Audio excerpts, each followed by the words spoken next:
Всем привет от Оксаны из Алабамы. Добро пожаловать в наш многогранный семейный канал о жизни в Америке.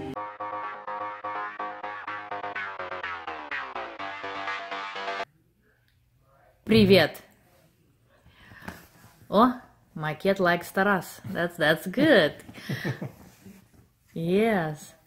ТАРАС, please tell us about yourself. Your age, background. Well, I'm 52.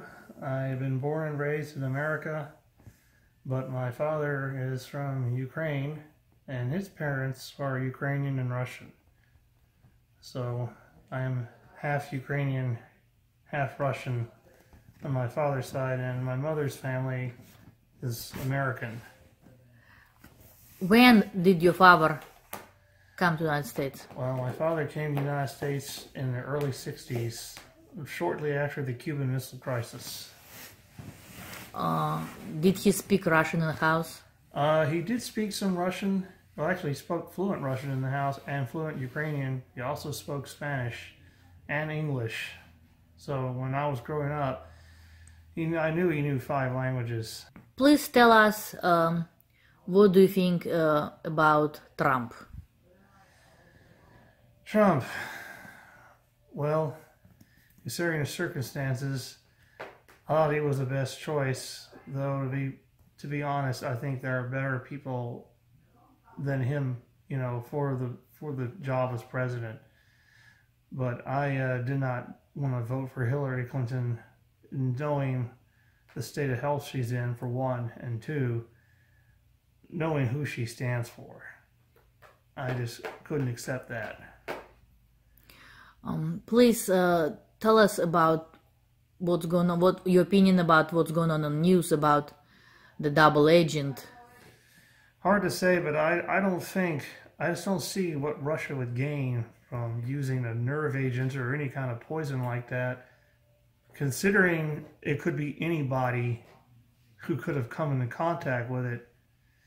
And apparently it wasn't Novichok or any other nerve agent that I ever heard of, because they're about to relieve the hospital. So whatever it was, I don't know. I don't know what to believe, honestly, about that whole affair. Do you think Russia was involved? I don't think it's likely. I'm not saying it's impossible, but knowing what has happened to some other people that have crossed either Putin personally or done something, that they would have been a lot more direct. I think they would have assassinated him the way they assassinated everything. In other words, someone would have killed him with a gun or a bomb or something, and they would have targeted him, not just anyone else. I mean, it's hard to say, but the whole thing was so indiscriminate. And it makes me think that they didn't really care who else could have been poisoned, because anyone who came to their door could have been poisoned. So, you know, it makes me wonder. Russia isn't the only country, of course, that has chemical weapons. England, a lot of people don't know this, but England is notorious for having a chemical weapons program of their own. And Germany, France, the United States, Israel, and God knows how many other countries. Any country that has a pesticide industry could have done this, because that's what these chemicals are related to, pesticides.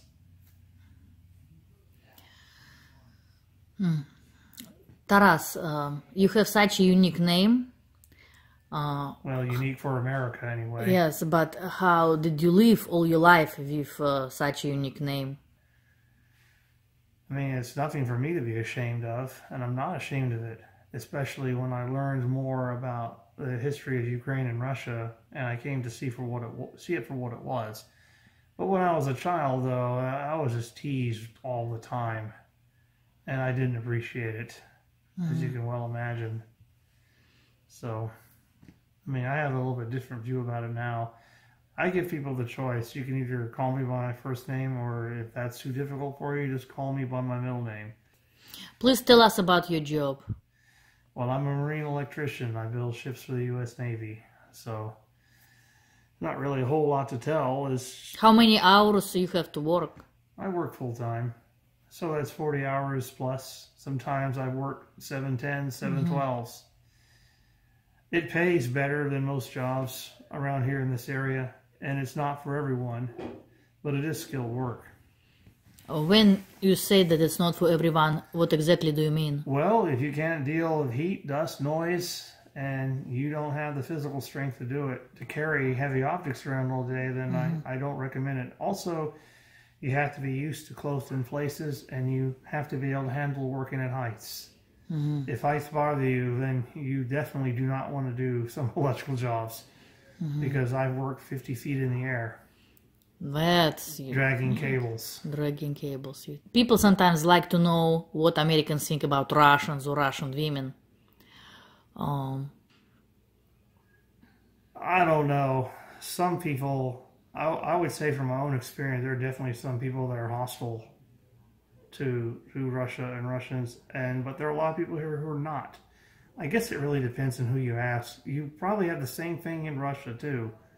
You probably have people there that are hostile towards Americans and those that are not. So it really depends on who you ask.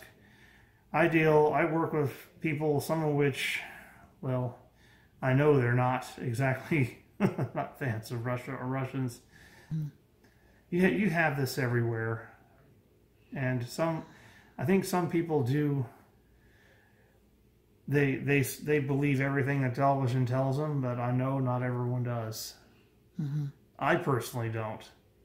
I never believed all that stuff about in the past when I was growing up. I never believed all the propaganda portraying Russia as villains, the Russian people as villains. I know they're not, because I've met a lot of them. I've met a lot of them from childhood. They're just normal people like everyone else. And I think a lot of Russians, if they came here, they probably would see that Americans are not too different from themselves in a lot of ways. After all, everyone has families. Everyone wants to live in peace. Nobody wants to be in a conflict. We're gonna say goodbye. Goodbye in Russian would be до свидания. До свидания. Заряжаю вас на хорошее настроение, здоровье, удачу, лайки, дизлайки, чтение моих книг. До новых встреч!